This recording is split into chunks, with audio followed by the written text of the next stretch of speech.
నేను క్రికెట్ బాగానే ఆడుతాను. ఆమె ఇంగ్లీష్ బాగానే మాట్లాడుతుంది. ఆమె బాగానే వంట చేస్తుంది. నాకు అతను బాగానే తెలుసు. ఇలాంటి వాక్యాలను ఇంగ్లీష్లో ఎలా చెప్పాలో ఇప్పుడు చూద్దాం. దీనికి గాను మనం వెల్ ఇనఫ్ను ఉపయోగిస్తాం. వెల్ ఇనఫ్ అంటే బాగానే. సెంటెన్స్ స్ట్రక్చర్ ఏమంటే subject plus V1 plus object plus well enough. వీడియోలో ముందుకెళ్లే ముందు ఇలాంటి మరిన్ని యూస్ఫుల్ వీడియోస్ కోసం మన ఛానల్ను ఇప్పుడే సబ్స్క్రైబ్ చేసుకోండి. నేను క్రికెట్ బాగానే ఆడుతాను. నేను క్రికెట్ బాగానే ఆడుతాను. I play cricket well enough. I play cricket well enough అంటే నేను క్రికెట్ బాగానే ఆడుతాను.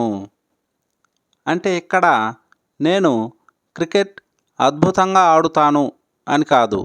అలా అని నాకు అస్సలు క్రికెట్ ఆడడం తెలియదా అంటే అది కాదు.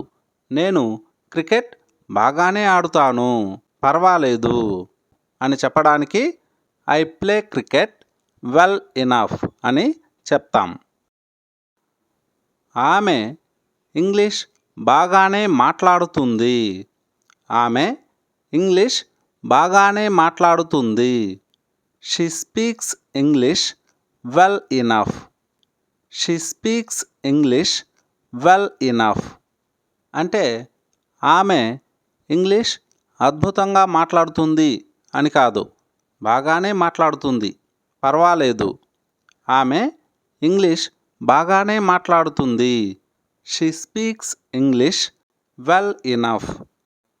ఇక్కడ ఇనఫ్ అంటే మీనింగ్ తగినంత లేదా చాలినంత. వెల్ అంటే బాగా. వెల్ ఇనఫ్ అంటే చాలినంత బాగా లేదా తగినంత బాగా. దాన్నే మనం బాగానే అని చెప్తాం. ఆమె బాగానే వంట చేస్తుంది. ఆమె బాగానే వంట చేస్తుంది. She cooks food well enough. She cooks food well enough. ఆమె టీ బాగానే తయారు చేస్తుంది. She makes tea well enough. She makes tea well enough. నాకు అతను బాగానే తెలుసు. I know him well enough. I know him well enough. అతడు బాగానే సంపాదిస్తాడు. He earns well enough. He earns well enough. వారు బాగానే నాట్యం చేస్తారు. They dance well enough. They dance well enough. ఇప్పుడు మీకు ప్రాక్టీస్ కోసం ఒక క్వశ్చన్. ఆమె బాగానే పాడుతుంది. దీన్ని ఇంగ్లీష్లో ఎలా చెప్పాలో కామెంట్ సెక్షన్లో కామెంట్ చేయండి. Thanks for watching. ఈ వీడియో మీకు నచ్చినట్లయితే ఛానల్ను సబ్స్క్రైబ్ చేసుకోండి.